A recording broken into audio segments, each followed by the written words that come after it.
오늘 주시는 하나님의 말씀은 이사야 66장 1절에서 6절입니다. 우리 한 절씩 교독하겠습니다. 여호와께서 이와 같이 말씀하시되 하늘은 나의 보좌요 땅은 나의 발판이니 너희가 나를 위하여 무슨 집을 지으랴. 내가 안식할 처소가 어디랴. 나 여호와가 말하노라. 내 손이 이 모든 것을 지었으므로 그들이 생겼느니라. 물은 마음이 가난하고 심령에 통회하며 내 말을 듣고 떠는 자 그 사람은 내가 돌보려니와. 소를 잡아 드리는 것은 살인함과 다름없이 하고 어린 양으로 제사 드리는 것은 개의 목을 꺾음과 다름이 없이 하며 드리는 예물은 돼지의 피와 다름없이 하고 분향하는 것은 우상을 찬송함과 다름없이 행하는 그들은 자기의 길을 택하며 그들의 마음은 가증한 것을 기뻐한즉 나 또한 유혹을 그들에게 택하여 주며 그들이 무서워하는 것을 그들에게 임하게 하리니 이는 내가 불러도 대답하는 자가 없으며 내가 말하여도 그들이 듣지 않고 오직 나의 목전에서 악을 행하며 내가 기뻐하지 아니하는 것을 택하였음이라 하시느니라. 여호와의 말씀으로 말미암아 떠는 자들아 그의 말씀을 들을지어다. 이르시되 너희 형제가 너희를 미워하며 내 이름으로 말미암아 너희를 쫓아내며 이르기를 여호와께서는 영광을 나타내사 너희 기쁨을 우리에게 보이시기를 원하노라 하였으나 그들은 수치를 당하리라 하셨느니라. 떠드는 소리가 성읍에서부터 들려오며 목소리가 성전에서부터 들리니 이는 여호와께서 그 원수에게 보응하시는 목소리로다. 아멘. 자리에 앉으셔서 기도하겠습니다. 사랑하는 주님, 우리에게 생명의 말씀을 주셔서 우리의 발길을 등불로 인도해 주시니 감사합니다. 정직하고 깨끗한 주님의 말씀, 그 말씀의 길로 행하며 살아가는 주의 백성 되게 하여 주옵소서. 미련하고 연약한 종을 주님 손에 맡기옵고 예수님의 이름으로 기도하옵나이다. 아멘. 작년부터 올해까지 이사야서 말씀을 묵상했습니다. 오늘 마지막 이사야 66장의 말씀을 상고하도록 하겠습니다. 일제강점기에 월파 김상용 선생님이 쓰신 시 나무로 창을 내겠소라는 시가 교과서에도 실리고 해서 많이 알려져 있습니다. 여러분에게도 익숙한 시일 것 같습니다. 나무로 창을 내겠소. 밭은 한참 가리 괭이로 파고 호미론 풀을 매지요. 구름이 꼬인다 갈리 있소. 새 노래는 공으로 들으려오. 강내기가 있걸랑 함께와 자셔도 좋소. 외사냐건 웃지요. 월파 선생님의 이 시는 마지막 외사냐건 웃지요가 깊은 여운을 남깁니다. 큰 욕심을 가진 사람 아닙니다. 그냥 한참 밭을 갈고 나면 다 끝나는 밭이니까 아주 넓은 밭을 소유하는 분홍이 되겠다는 어떤 욕심도 없습니다. 그렇다고 해서 세상의 부귀영화, 구름이 꼬인다고 해도 가지 않겠다고 흔들림 없이 나는 자족하면서 살겠노라는 시인의 어떤 결심이 담겨져 있죠. 그런데 왜 사냐고 묻는다면 웃지요.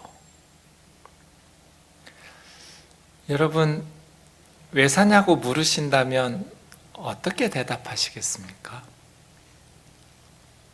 왜 시인은 왜 사냐고 묻는다면 그냥 웃겠다고 하면서 시를 마쳤을까요? 제 생각에는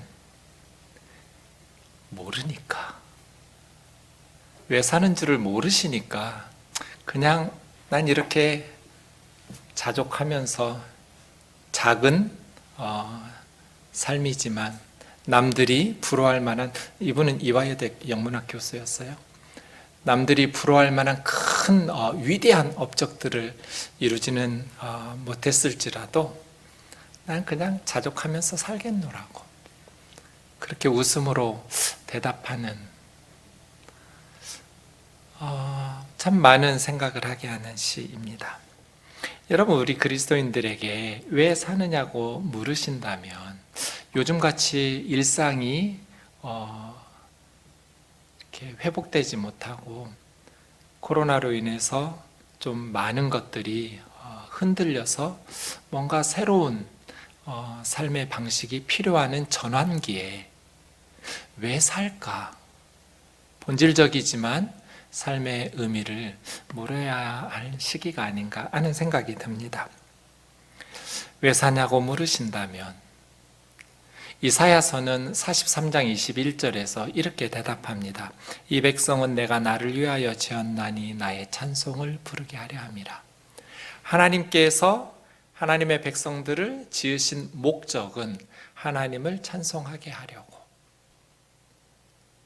예수님께서는 나를 보내시니가 나와 함께 하시도다. 나는 항상 그가 기뻐하시는 일을 행함으로 나를 혼자 두지 않았다. 이렇게 말씀하셨습니다.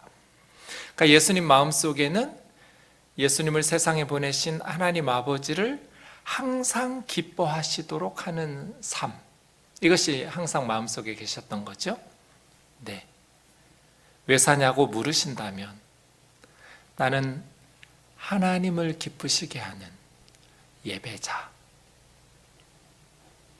나는 하나님을 위해서 하나님께서 지으셨으므로 하나님을 찬송하게 하려고 지으셨으므로 나는 항상 하나님을 기쁘시게 하는 예배자로 살겠노라고 대답하는 것이 성경이 우리에게 가르쳐 주시는 정답에 가까운 대답일 것 같습니다. 왜 사느냐고 묻는다면 나는 예수님처럼 항상 하나님을 기쁘시게 하는 것, 하나님을 예배하는, 하나님을 찬송하는 하나님의 자녀로 살겠노라고 대답하는 것이 맞을 것 같습니다. 하나님을 기쁘시게 하는 참된 예배자가 되려면 어떻게 해야 할까요? 세 가지 그림을 보여드리겠습니다. 이 세 가지는 다 계란에서 나온 아이들인데요. 껍질을 누가 깨느냐에 따라서 또 언제 깨느냐에 따라서 달라집니다. 스스로 껍질을 깨고 나오면 병아리가 됩니다. 그런데 다른 사람이 껍질을 깨줘서 나오면 후라이가 됩니다. 나와야 될 때 나오지 못하고 껍질을 깨지 못하면 썩은 계란이 됩니다. 악취가 나지요. 참된 하나님을 기쁘시게 하는 예배자가 되려면 껍질을 스스로 깨고 나오는 병아리가 돼야 돼요. 적어도 다른 사람이 깨줘서 나오는 후라이라도 돼야 돼요. 껍질을 깨지 못하면 썩은 계란이 돼요. 우리는 스스로 껍질을 깨고 나온 병아리인가? 아니면 남이 깨져서 나온 후라이인가? 아니면 껍질을 깨지 못하고 껍질 속에 갇혀서 썩은 계란이 되어가고 있지는 않은가? 한번 생각해 볼 필요가 있습니다. 하나님을 기쁘시게 하는 참된 예배자가 되려면 오늘 본문에서 두 가지를 이야기하고 있습니다. 하나님을 기쁘시게 하는 참된 예배자가 되려면 어떻게 해야 할까요? 1절, 2절 같이 읽겠습니다. 시작. 여호와께서 이와 같이 말씀하시되 하늘은 나의 보좌요 땅은 나의 발판이니 너희가 나를 위하여 무슨 집을 지으랴? 내가 안식할 초소가 어디랴? 나 여호와가 말하노라. 내 손이 이 모든 것을 지었으므로 그들이 생겼느니라. 물은 마음이 가난하고 심령에 통회하며 내 말을 듣고 떠는 자 그 사람은 내가 돌보려니와. 1절과 2절 상반절까지 껍질을 깨고 나와야 될 첫 번째 주제가 나옵니다. 첫 번째 껍질이 나와요. 뭡니까? 너희가 나를 위하여 무슨 집을 지으랴? 내가 안식할 처소가 어디랴? 왜요? 하늘은 나의 보좌, 저 하늘이 하나님이 앉으시는 의자예요. 땅은 나의 발판, 이 온 땅이 하나님께서 발을 놔두시는 발판이에요. 그런데 인간들이 손으로 지은 어떤 건물에 하나님을 모셔둘 수 있냔 말이에요. 아무리 화려한 신전을 지어놓고 하나님 여기서 계시면서 우리에게 복을 주세요 라고 말하는 것 자체가 어리석은 일이죠. 왜요? 하나님의 손이 이 모든 우주 만물을 지으셨어요. 그래서 이 세상이 생겼어요. 우리 눈에 보이는 모든 것들이 하나님이 지으신 피조물들이에요. 그런데 인간들이 어떤 건물을 지어놓고 그 안에 하나님을 가둬둘 수 있냔 말이에요. 하나님을 기쁘시게 하는 참된 예배자가 되려면, 이거 지금 신약 성경 아니에요. 예루살렘 솔로몬 성전이 서 있는 그때예요. 이사야가 살고 있을 때는 아직 나라가 망하기 전이에요. 예수님 태어나기 800년 전이에요.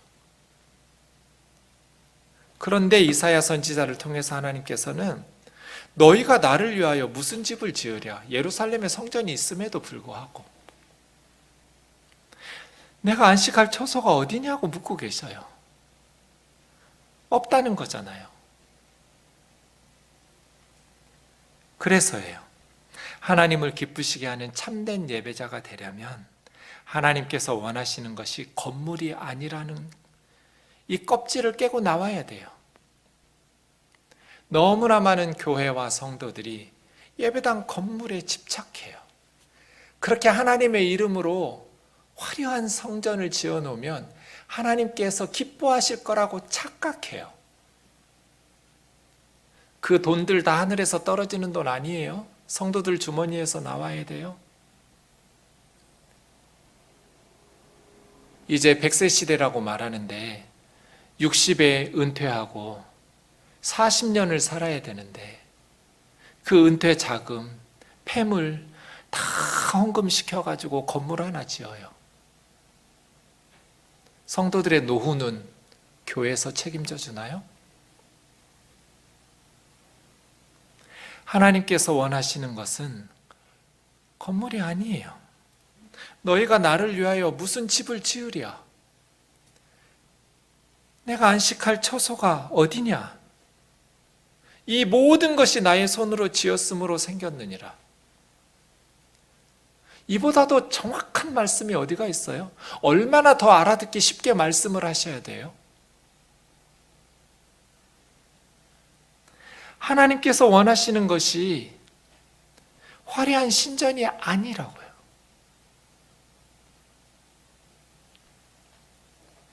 오늘 본문 그대로 인용하면서 설교하다가 돌에 맞아서 순교당한 사람이 있어요. 누구예요?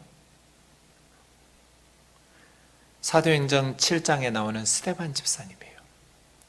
스데반 집사님의 설교의 마지막 부분, 클라이맥스가 오늘 본문의 인용이에요. 솔로몬이 성전을 지었지만 그러나 지극히 높으신 하나님은 손으로 지은 곳에 계시지 않는다.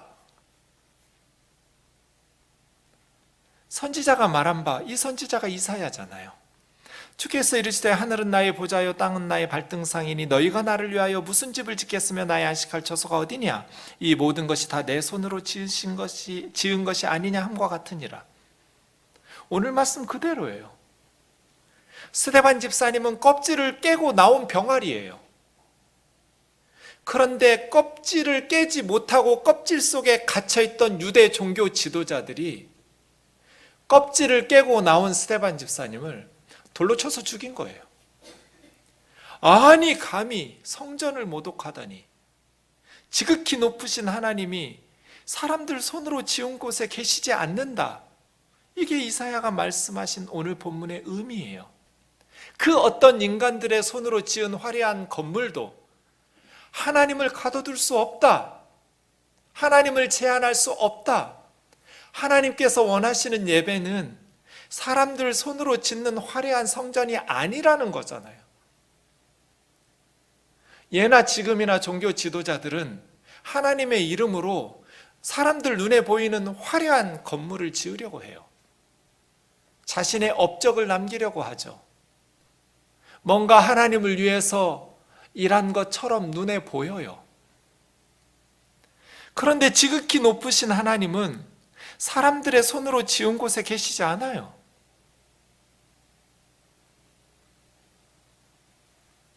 여러분, 껍질을 깨고 나왔나요? 여기서 끝나면 안 돼요. 요한복음 2장 18절부터 예수님은 성전 청결 사건을 말씀하시면서 이 성전을 헐라 내가 사흘 동안에 다시 일으키리라. 예수님이 오신 이유는 성전 청결 사건을 일으키시니까 유대 종교 지도자들이 네가 메시아라는 표징을 말하고 네가 하나님의 아들 메시아라는 언약의 사자라는 증거를 대라고 표적을 보이라고 말할 때 예수님의 대답이에요. 사람들 손으로 짓는 이 성전을 헐으라고, 내가 사흘 동안에 다시 일으키라고. 예수님이 오신 이유는 사람들 손으로 지은 건물 성전을 헐고 예수님의 육체, 성전된 자기 육체, 사흘 만에 부활하셔서 새로운 성전의 모퉁이 돌이 되시는, 사흘 동안에 일으키면서 새롭게 짓는, 그러니까 예수님이 오신 목적은 새 성전을 지으려고 오신 거예요. 옛 성전은 헐어야 돼요. 그래야 새 성전을 짓죠. 지금 예수님 뭐 하고 계셔요? 껍질 깨라고 요구하고 계신 거잖아요. 껍질을 깨라. 썩은 계란이 되지 말라는 거잖아요. 예루살렘 성전의 시대적 사명은 끝났다. 사람들 손으로 짓고 그 안에 하나님을 모셔두려고 하는 어리석은 생각을 버리라는 거잖아요. 이 성전을 헐라 내가 사흘 동안에 다시 일으키리라. 그래서 에베소서 2장 20절에서 22절이 되는 거죠.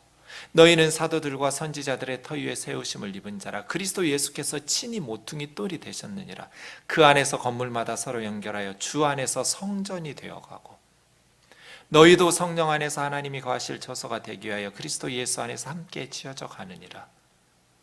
이것이 새 성전, 예수님이 지으신 새로운 성전이, 예수님 이거 지으려고 오신 거잖아요. 사람들 손으로 지은 이 성전을 헐고 이제 예수님이 십자가에 죽으시고 사흘 만에 부활하셔서 친히 새로운 성전의 모퉁이 돌이 되시고 예수님을 믿는 성도들이 사도들과 선지자들의 터 위에 세우심을 받아서 건물마다 서로 연결하여 주 안에서 성전이 되어가는 하나님의 처소가 되어지는 진짜 성전 말이에요.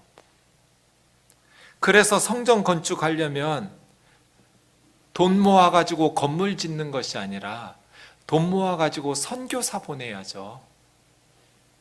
선교하고 구제하면서 죽어가는 영혼들을 새로운 성전의 돌로 삼는 전도와 선교에 힘쓰는 게 진짜 성전 건축이에요. 이게 껍질을 깬 사람들의 생각이에요. 아직도 구약 성경 읽어가면서 하나님의 성전, 하나님의 전을 건물이라고 생각하고 말하는 사람들은 예수님의 말씀을 제대로 이해하지 못하신 거예요. 이 성전은 헐어야죠. 새로운 성전을 지어야죠. 그것은 예수 믿는 성도들로 지어지는 성전이에요. 그러면 믿지 않는 사람들에게 복음을 전하고 그들에게 예수 그리스도의 사랑으로 그들이 주를 믿을 수 있도록 새로운 성전의 돌을 만들어주는 진짜 성전 건축을 위해서 예수님이 하신 것처럼 우리의 모든 것들을 헌신하면서 이루어내야죠. 하나님께서 기뻐하시는 참된 예배자가 되려면 건물이 성전이라는 껍질을 깨셔야 돼요. 이게 첫 번째예요. 하나님께서 원하시는 것은 건물이 아니에요. 그 어떤 건물에 하나님을 모셔둘 수 있나요? 지극히 높으신 하나님은 사람들의 손으로 지은 곳에 계시지 않는다. 우리의 삶의 모든 삶의 현장에 하나님은 함께 계시고 우리가 가는 하나님의 백성들이 거하는 모든 곳에서 하나님은 우리와 함께 사시는 것이죠. 멋들어지게 지어놓은 성전에 하나님은 거기 계시지 않아요. 예배 끝나고 불 끄고 우리 집으로 가면 하나님은 여기서 우리 기다리고 계시는 분이 아니에요. 어두운 데서. 우리랑 함께 우리 집에 가는 거예요.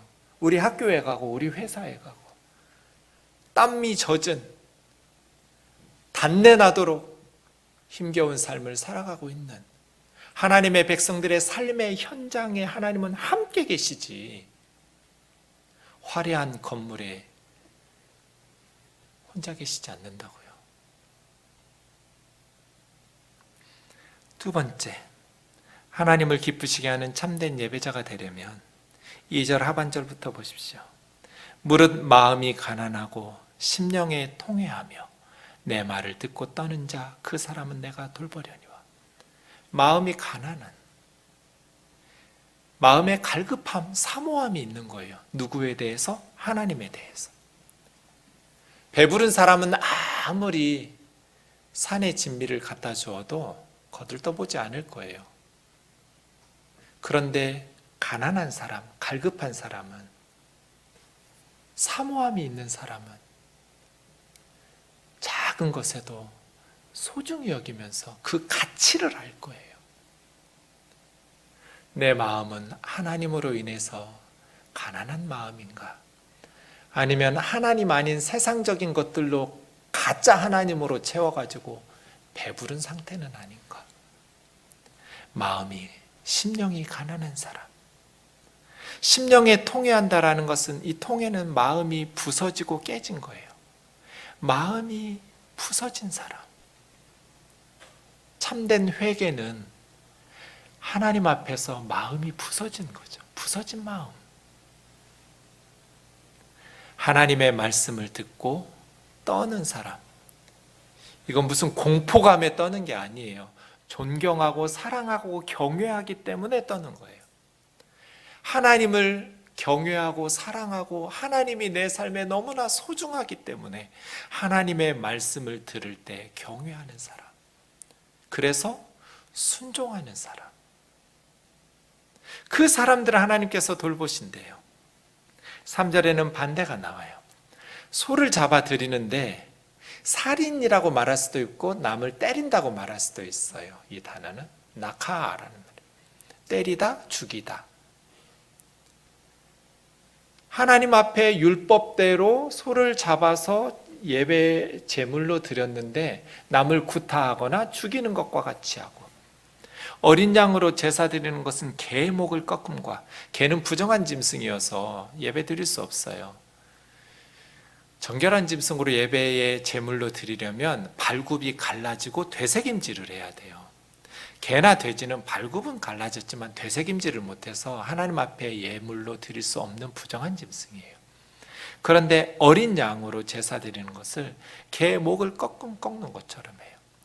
하나님 앞에 드리는 예물은 돼지 피를 다름없이 하고, 하나님 앞에 향을 피워서 분향하는 것은 우상을 창송하는 것과 다름없이.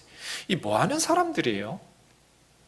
겉으로는 소와 어린 양과 예물과 분향을 드리는데 마음으로는 그냥 우상에게 드리는 것처럼 다른 게 없어요.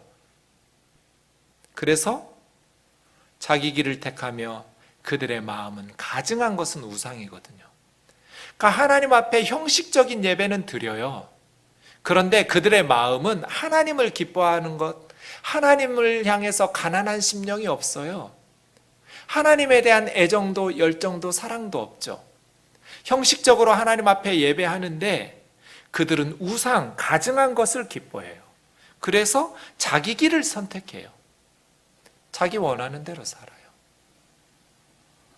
참 그런 예배를 받으시는 하나님 마음이 괴로우시겠죠. 소를 잡아 드려요. 어린 양을 잡아 제사 드려요. 예물을 가지고 와요. 분향을 해요. 그런데 마음으로 하나님을 기뻐하지 않아요. 그들의 마음은 우상을 기뻐해요. 세상을 더 좋아해요. 하나님은 그들의 마음에 없어요.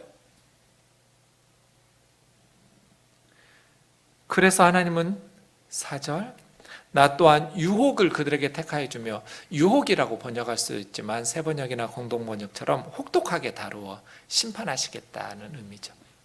그들이 무서워하는 것을 그들에게 임하게 하리니 이는 내가 불러도 대답하는 자가 없고 내가 말해도 들으려고 하지 않고 하나님의 눈앞에서 악을 행하며 하나님께서 기뻐하지 않는 것을 선택해요.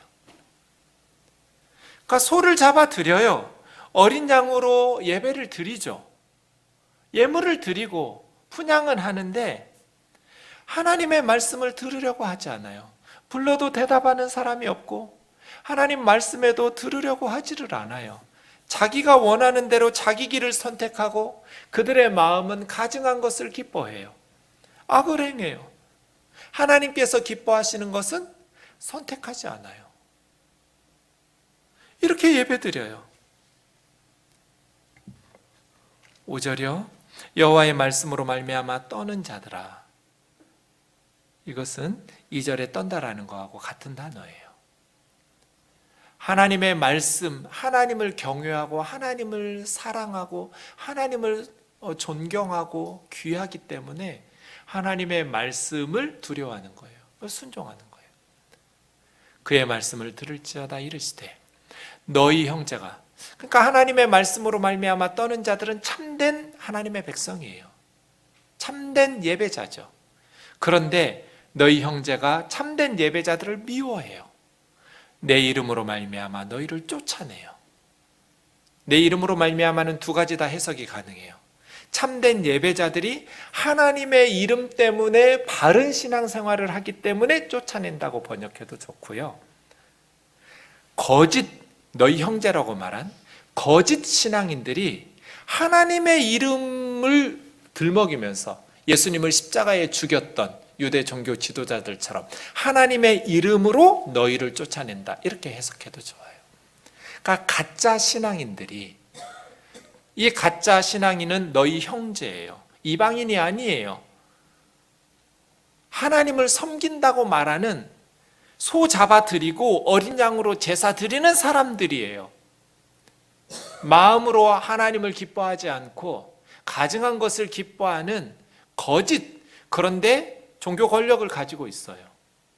그들이 하나님의 말씀 때문에 경외함으로 두려워하고 떨면서 순종하는 바른 믿음을 가진 사람들을 쫓아내면서 여호와께서 영광을 나타내사 너희 기쁨을 우리에게 보이시기를 원하노라 한다는 거예요. 하나님의 이름으로 그들을 쫓아내면서 하나님께서 영광을 나타내사 너희 기뻐하는 것을 우리 눈으로 좀 보게 해주시면 좋겠네 하면서 무시하고 멸시하고 쫓아내요. 가짜 하나님의 백성들이 진짜 하나님의 백성들을 쫓아내요. 교회에서 견디지를 못하게 해요. 가짜들이 진짜 참 하나님의 백성들을 출교시켜요. 그러면서 하나님의 이름으로 조롱을 해요. 여호와께서 영광을 나타내사 너희 기쁨을 우리에게 보이시기를 원하노라 하였으나 그들은 수치를 당할 것이다. 그 악한 사람들은 반드시 수치를 당하는데 떠드는 소리가 성읍에서부터 들려오며 목소리가 성전에서부터 들리는데 이 목소리와 떠드는 소리는 여호와께서 그 원수에게 보응하시는 목소리다.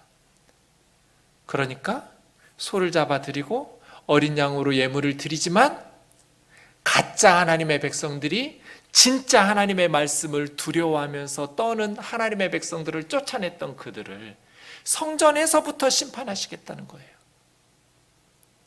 교회에서부터 언제나 심판은 시작돼요.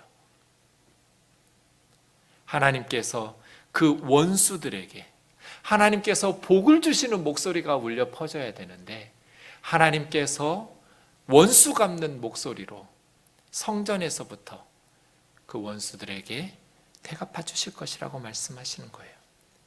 그럼 2절 하반절에서부터 6절까지 우리에게 가르쳐 주시는, 우리가 껍질을 깨고 나와야 될 하나님을 기쁘시게 하는 참된 예배자가 되려면 어떻게 해야 돼요? 하나님께서 원하시는 것은 소나 양이 아니라는 거예요. 그럼 뭐예요? 하나님의 말씀에 순종하는 삶이에요.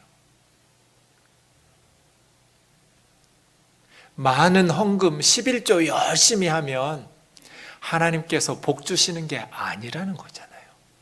소 잡아 드리고 어린 양 제물로 갖다 바쳐도 하나님께서 기뻐하시지 않는다는 거잖아요. 그들에게 원수로 삼으셔서 갚으신다는 거잖아요.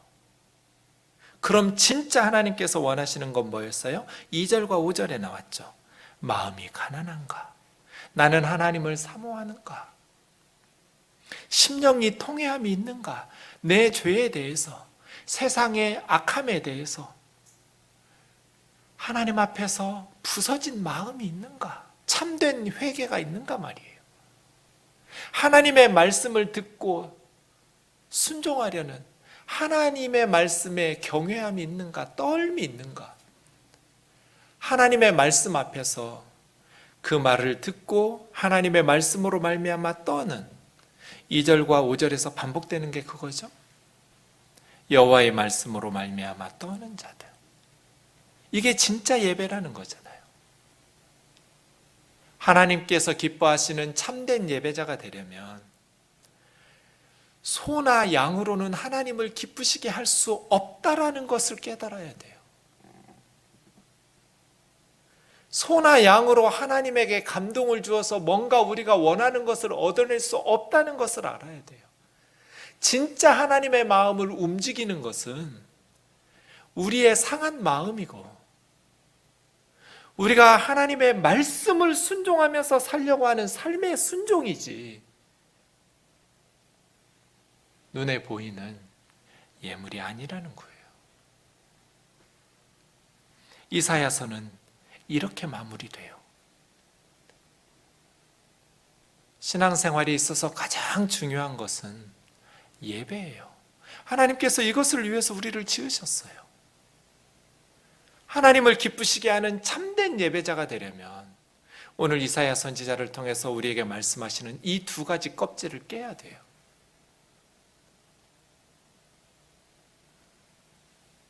하나님을 건물 안에 갇혀 계실 수 없다. 하나님이 원하시는 것은 화려한 건물이 아니다. 그럼 하나님이 원하시는 건 뭐예요?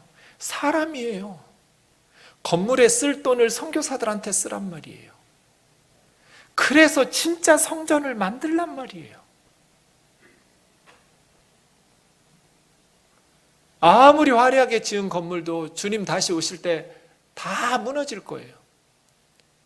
그런데 선교사님들을 후원하면서 함께 기도하면서 그 한 영혼 한 영혼 살려낸 영혼은 우주가 멸망해도 주님 다시 오셔도 영원히 존재할 거예요.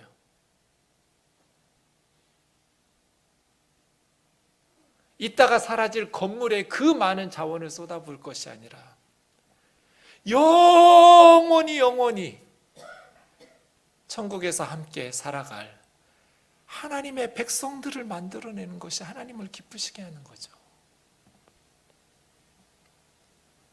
하나님께서 원하시는 것은 소나 양이 아니라 하나님의 말씀을 듣고 떠는 것, 하나님의 말씀을 순종하는 것 말이에요.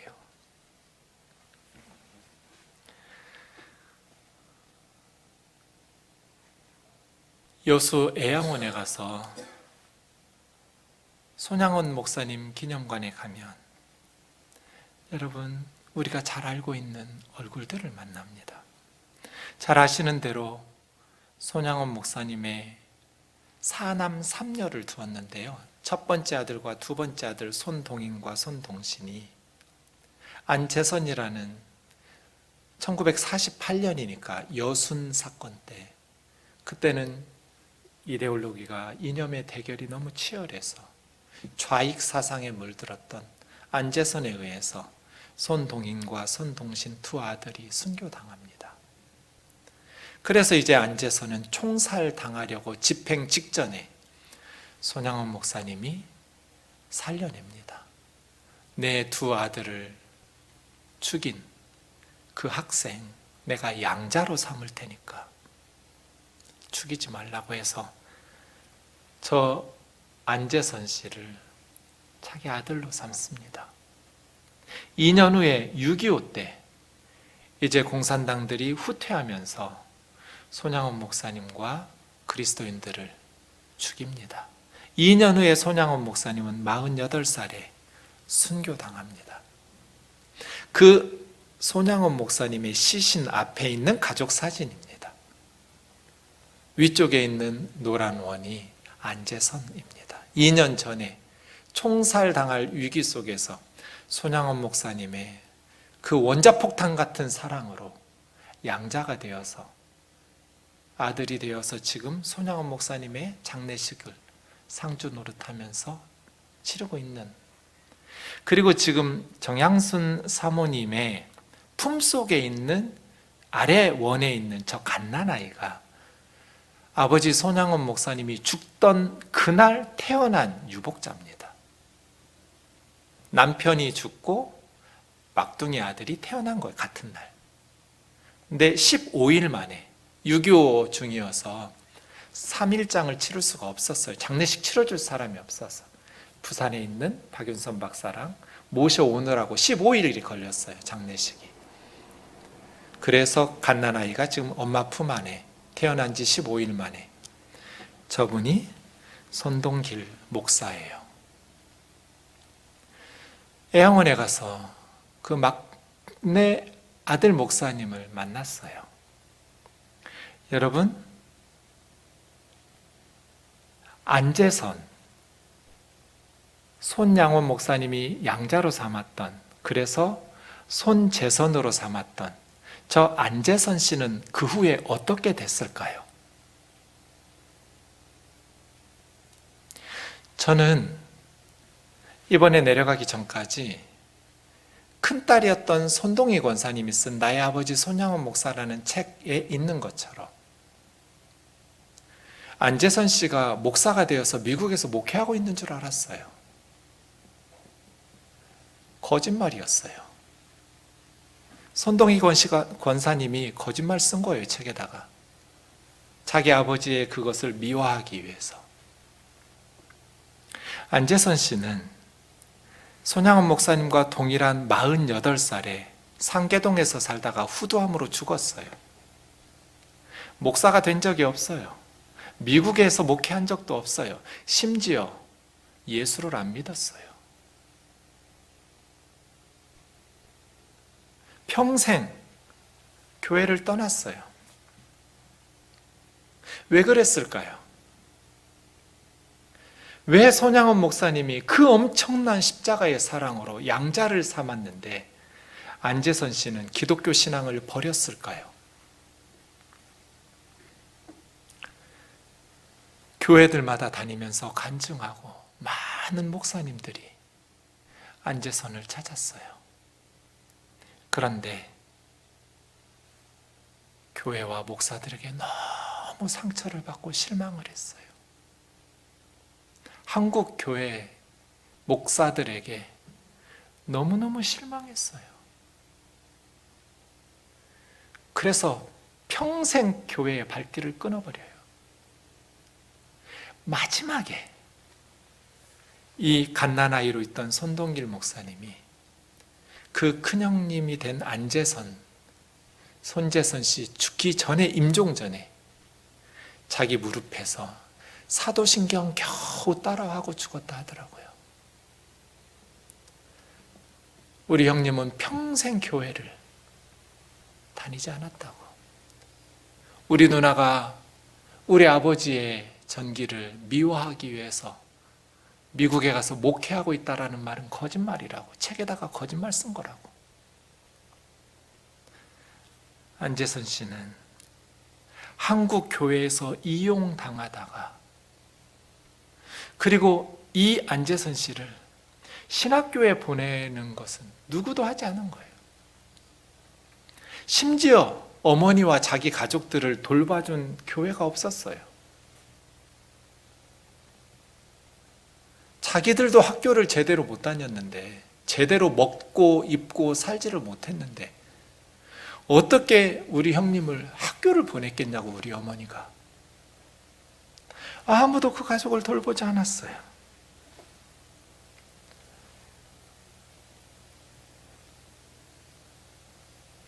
제가 지난 목요일에 코로나 백신을 맞고 제가 위가 약해서 약을 먹지 않고 견뎌내려고 하다가 정말 죽는 줄 알았어요. 정말 아프더라고요. 죽지는 않겠지만 그런 생각 들었어요. 내가 죽으면 우면동 교회는 내 아내를 돌봐줄까?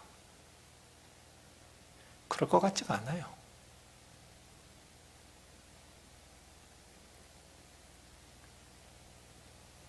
새로운 담임 목회자 가족 잘 돌보고 해야죠. 그런데 목회자의 아내들은 남편인 목사가 죽으면 교회로부터 버림을 받아요. 그 자녀들은요, 그냥 알아서 살아야 돼요. 손양원 목사님 가족도 그랬어요. 교회에서 돌봐주지 않았어요. 한국교회 목사들은 이 가족을 이용해 먹어서 자기 교회 성도들의 가슴을 뜨겁게 하고 자기 교회를 감동을 주어서 부흥시키고 성장시키는 데는 이용했지만 이 가족에 대해서는 관심이 없었어요. 그래서 안재선 씨는 기독교 신앙을 버렸어요. 다행히 제가 인터넷을 통해서 손양원 목사님의 그 기도는 어떻게 됐을까? 이 정향순 사모님이, 손양원 목사님도 인간이잖아요. 안재선을 데려놓고 같은 집에서 밥을 먹는데 모래를 씹는 것 같더래요. 자기 두 아들을 죽인, 양자로 삼고 용서한다고는 했지만 한 상에서 밥을 먹으려니까 밥을 씹는 게 모래알 씹는 것 같았대요. 그래서 하나님 앞에 기도를 많이 했대요. 진짜로 사랑하게 해달라고. 그랬더니 나중에는 진짜 사랑하게 됐대요. 그런 고백들이 나와요. 그렇게 만들었던 안재선 씨는 그 목사님의 기도로, 손양원 목사님의 기도로 죽기 전에 사도신경이라도 따라하고 가지 않았을까. 그리고 그 기도는 이 안재선 씨의 아들 안경선 목사에게서 응답된 것이 아닐까. 안경선 씨는 고3 때 친구 따라서 교회 나갔어요. 근데 한 번도 아버지가 교회 가라는 말을 한 적이 없대요. 자기 아버지는 교회 간 적이 없으니까. 이 안경선 아들의 머릿속에는 자기 아버지 안재선은 교회 간 적이 없어요. 기독교인이 아니에요. 그런데 자기가 친구 따라 교회 간 거예요. 그래서 교회 가게 되었다라고. 나중에서야 자기가 손양원 목사의 손자라는 것을 안경성 목사가 나중에 깨달아요. 그래서 지금은 강원도에서 목회하다가 아프리카 선교사로 가려고 파송 받았는데 지금 코로나 때문에 출국을 못하고 준비 중에 계시더라고요. 사랑하는 자매 형제 여러분, 하나님께서 기뻐하시는 예배가 뭘까요?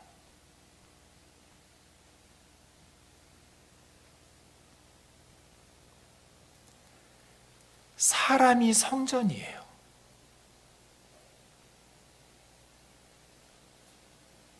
제가 전에 섬기던 교회에 관리 집사님은 교회 계단 밑에다가 불법으로 만든 그 집에서 사셨어요. 그런데 그 집 아래는 정화조가 있었어요. 그리고 한쪽 벽에는 남자 화장실하고 맞닿아 있어요. 여름에는 창문을 열어놓을 수가 없어요.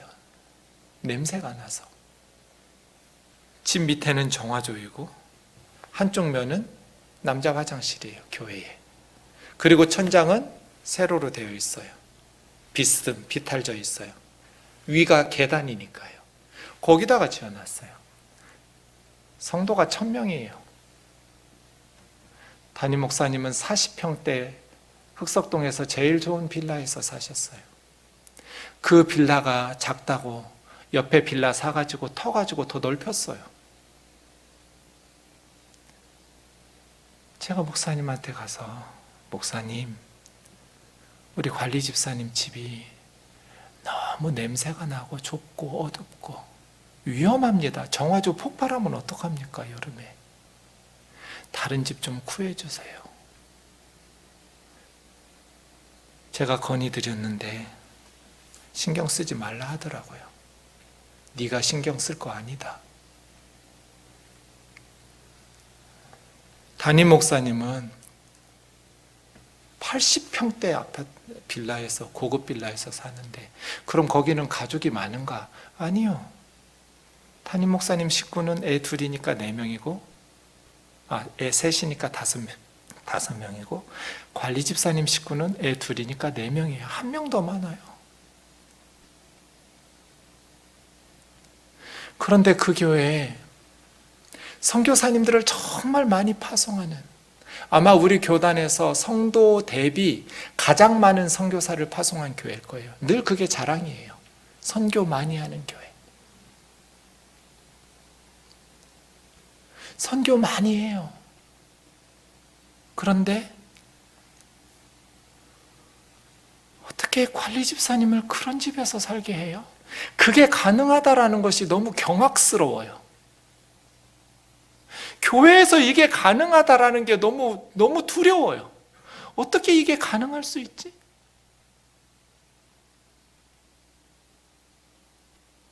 어떻게 담임 목사님은 그렇게 좋은 집에서 사는데, 어떻게 계단 밑에 정화조 위에 화장실 옆에 그 어두운 데서, 그 비좁은 데서, 그 불법으로 지은 건물 속에서 한 가족을 살게 하지?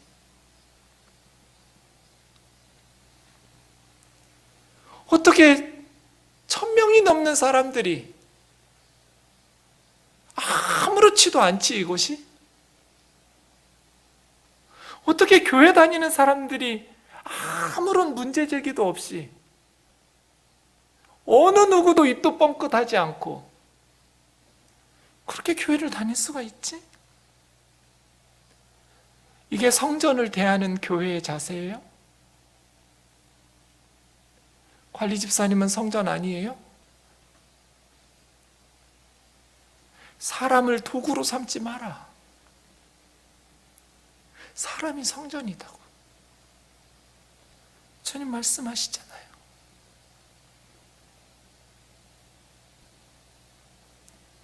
그 어떤 사상도, 진보니 보수니 그 어떤 이념도 사람을 도구화 삼고 사람을 희생시키는 것은 다 가짜예요. 주님의 방식이 아니잖아요. 아프가니스탄 요즘 우리의 가슴을 아프게 하고 있어요. 아프가니스탄이 뭐가 문제인가 알고 싶으면 저 영화를 보시면 돼요. 파르바나, 아프가니스탄의 눈물이라는 애니메이션 영화예요. 그 영화의 마지막 대사가 저거예요. 목소리가 아닌 말의 가치를 높여라. 꽃을 피우는 것은 비이지 천둥이 아니다. 아무리 목소리 높여서 천둥을 쳐도 꽃을 피울 수 없어요. 꽃을 피우는 것은 비예요. 목소리를 높이려고 하지 말고 말의 가치를 높이려고 해라. 교회에다가 하는 말 같아요.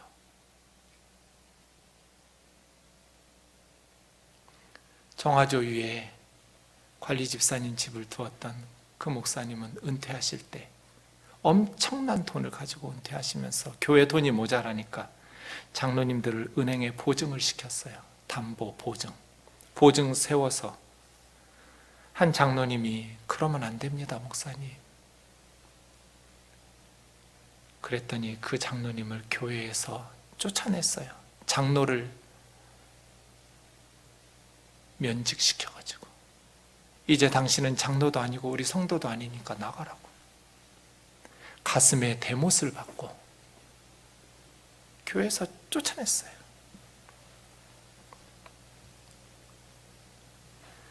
목소리가 아닌 말의 가치를 높여라. 광화문에 모여서 목소리 높이려고 하지 말고 말의 가치를 높여라. 아무리 천둥을 쳐도, 아무리 큰 소리로 떠들어대도 천둥은 꽃을 피울 수 없어요. 꽃을 피우는 것은 피해요. 뭘까요? 교회에서 아무리 떠들어대도, 아무리 화려한 예배당 건물을 지어내도 꽃을 피울 수 없어요. 하나님을 기쁘시게 하는 참된 예배자가 되려면 축도 끝나는 순간부터, 예배당 건물을 나가는 순간부터 우리 예배가 진짜 시작돼요. 삶으로 드리는 예배, 삶의 현장에서 하나님의 말씀을 두려워 떨면서 순종하려는 마음으로 하나님의 은혜를 사모하고 하나님의 말씀을 사모하고, 내가 그렇게 살지 못하기 때문에 마음이 부서지고, 이 세상에 하나님을 대적하기 때문에 마음이 부서지고, 아프간의 어린아이들, 여자아이들 걱정 때문에 잠이 오지 않는, 바르바나처럼 눈물을 흘리는 그렇게 가슴 아픈 아이가 생길까 봐